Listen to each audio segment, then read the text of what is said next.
I used to be an acrylic nail junkie. Like every 3 weeks, I was back, new designs. I think the longest I ever sat in the chair was 8 hours to get like Powerpuff Girls on my nails. Hi, I'm Madison Rose, and you're watching my Women's Health Body Scan.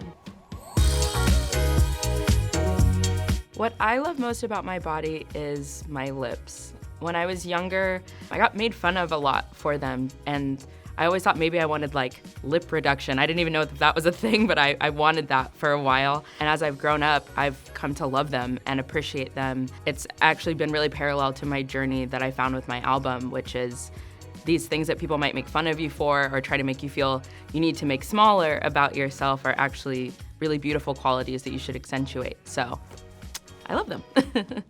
No, unfortunately, I don't have any tattoos. I would love to have them, but I have this really rare allergy to a chemical in black dyes called PPD. I actually got a henna tattoo on my ankle when I was 8 years old, and it erupted in this really crazy reaction, and I went to the doctor, and they were like, you can never get tattoos, or that will spread all over your body, or you'll die. The jury is still out if that was like, maybe my parents were trying to scare me and they like paid off the doctor. I don't know, but it scared me. So eventually I'll probably look into vegan inks, but I have no tattoos as of now. If I were to get a tattoo though, I would probably get matching hummingbird tattoos with my mom because we both see that as a sign of luck. So that would be my first tattoo. I do have a scar. I don't know if you can see it, but if you go like this, my makeup's covering it. It's like right between my two eyes. There were stitches right here. When I was, I think 5 or 6, I was at the mall with my mom, and I just got like a brand new Barbie doll. Was all excited. Didn't know how to tie my shoes at this point, but thought it was a great idea to just like take off running up the escalator, because a theme in my life is I like to do things even though if I really don't know how to do them. But with this specifically, didn't work out that well. I ran up the escalator, my untied shoes got caught in the escalator, and I came tumbling down said escalator. It was a very Carrie moment, a lot of blood, a lot of gore, all over the new Barbie doll. The Barbie doll had to go. Crying mom, blood through the Macy's. I mean, it was a whole scene, but that is what these scars are from. So it reminds me to tie my shoes and maybe hold someone's hand when I walk up the escalator. When I was a teenager, I was very acne prone, like bad. So I think I went overboard and I tried every product possible, every salicylic acid, like burning it off of my face. And then over time, I was like, I have to be kinder to myself. So I try to pick really clean beauty products that are mild for my skin. I have really sensitive skin. So the products that I love the most are from Youth to the People. It's a really clean brand. And then I just use like a really thick moisturizer from La Mer. It's like my one grown-up woman's product.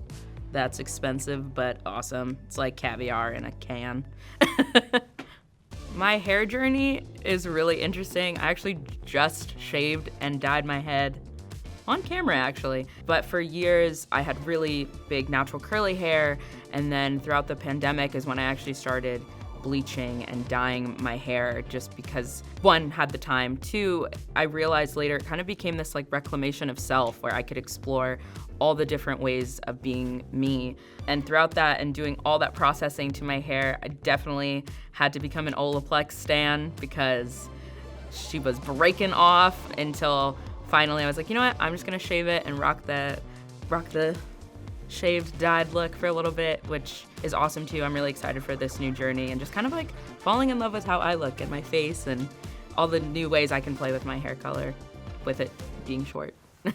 I used to be an acrylic nail junkie. Like every 3 weeks I was back, new design. I've had the craziest designs. I think the longest I ever sat in the chair was 8 hours to get like Powerpuff Girls on my nails. It was intense. But now that I've been doing so many different shoots, it just became apparent I really should just do press-on nails. Those work better for me. And also, I think because of the pandemic, people's press-on nail game is insane. Like you can find the craziest, most amazing artists on Instagram and Etsy.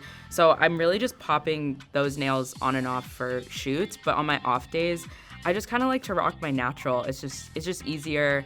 It's more maintainable, you know, saving the pop star vibes for when I have to. But yeah.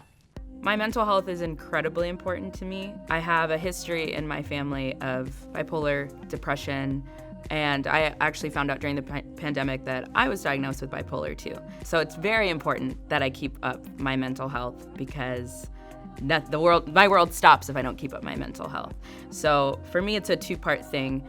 Therapy has been an amazing, amazing avenue for me, and I'm very privileged that I can seek professional help. And then also it's really about curating the people that I'm around and listening to my body and going with my gut. So if someone, makes me anxious, not confusing that with like, oh, I'm so excited to see them and all the butterflies. Like, no, maybe they make me anxious and I just need to take a step back. And also my art has really helped me through that. And I found that story through my album as well, of just realizing and recognizing the people in my life that were kind of putting my mental health at risk with the toxic behaviors, and removing myself and getting back to who I am and growing from that and making art from that. And that has really been a big mental health savior for me as well. It's just diving into my art, diving into who I am. Maybe it's even taking like an easy day and just, okay, I'm just gonna play around in my closet and like figure out the clothes that I wanna wear today. And because that's like a creative fuel for me, or like maybe I'm gonna go paint something in the sun, get outside. Or maybe it's just like, I need to chill and watch a Disney movie right now. It's just really listening to my body and what I need and responding. Thanks so much for watching. Subscribe to Women's Health.